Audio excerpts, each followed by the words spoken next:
समान नागरिक संहिता यानी यूनिफॉर्म सिविल कोड की चर्चा खूब हो रही है और ऐसा इसलिए कि भारत के 22वें विधि आयोग ने एक बार फिर लोगों से इस पर अपनी राय मांगी है। आयोग ने लोगों से 30 दिन में राय देने के लिए कहा। 2016 में भी आयोग ने जनता से राय मांगी, लेकिन तब आयोग ने जो रिपोर्ट जारी की थी उसमें कहा था कि देश में अभी समान नागरिक संहिता की जरूरत नहीं है। लेकिन नए सिरे से सुझाव मांगने को लेकर एक बार फिर से नई बहस शुरू हो गई है।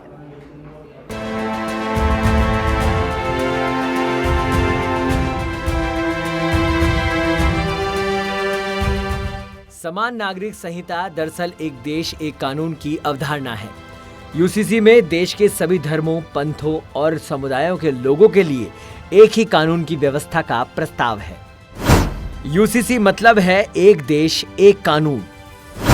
देश में सभी नागरिकों, हर धर्म, जाति, लिंग के लोगों के लिए एक कानून होना है। सिविल कोड लागू होता है तो विवाह, तलाक, बच्चा गोद लेना और संपत्ति बंटवारे के कानून एक होंगे। ऐसे कई विषयों में लोगों के लिए एक जैसे कानून होंगे। संविधान के चौथे भाग में राज्य के नीति निदेशक तत्व का है ब्यौरा। इसके अनुच्छेद 44 में कहा है कि सभी नागरिकों के लिए यूसीसी लागू करना सरकार का दायित्व है। यूसीसी में देश के सभी धर्मों, पंथों और समुदायों के लोगों के लिए एक ही कानून की व्यवस्था का प्रस्ताव है।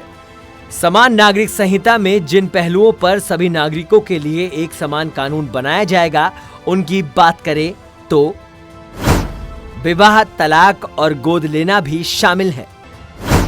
हमारे संविधान के अनुसार भारत एक धर्मनिरपेक्ष राष्ट्र है। इसमें सभी धर्मों, संप्रदायों को मानने वाले नागरिकों को अपने धर्म से जुड़े कानून बनाने का अधिकार है। वर्तमान में नागरिक अपने अपने धर्म के अनुसार बनाए गए कानूनों का पालन करते हैं। समान नागरिक संहिता लागू होने के फायदे पर गौर करें तो इसमें पहला है हिंदू मैरिज एक्ट 1956, जो हिंदू, सिख, ईसाई, जैन और अन्य धर्मों, संप्रदायों पर लागू होता है। वहीं दूसरा लॉ है मुस्लिम धर्म को मानने वालों के लिए मुस्लिम पर्सनल लॉ। ऐसे में जबकि मुस्लिम को छोड़कर अन्य धर्मों और संप्रदायों के लिए भारतीय संविधान के प्रावधानों में बनाया गया हिंदू मैरिज एक्ट 1956 लागू है, तो मुस्लिम धर्म के लिए भी समान कानून लागू होने की बात की जाती है। यूसीसी लागू होने से मुस्लिम महिलाओं और बच्चों के जीवन उत्थान में मदद मिलेगी। यूसीसी को लेकर दूसरे देशों में क्या है स्थिति, इस पर गौर करें तो इजराइल, जापान, फ्रांस, रूस में समान नागरिक संहिता या कुछ मामलों में समान दीवानी या आपराधिक कानून है। यूरोपीय देश और अमेरिका के पास एक धर्मनिरपेक्ष कानून है।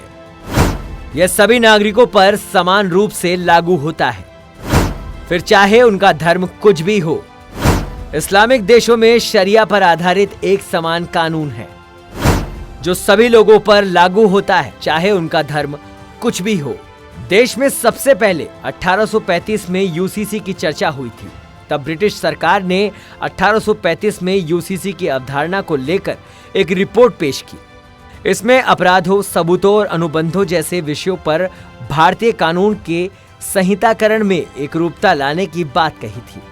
हालांकि उसमें हिंदू और मुसलमानों के पर्सनल लॉ को इस एकरूपता से बाहर रखने की सिफारिश की थी। अब जब एक देश एक कानून पर बहस शुरू हुई है, तो इसमें सभी की अपनी अपनी राय खास होगी और फिर आयोग को मिले सुझावों से एक देश एक कानून पर खाका तैयार होना शुरू होगा। लेकिन फिलहाल तो हमें इसका इंतजार ही करना होगा। ब्यूरो रिपोर्ट, सच बेधड़।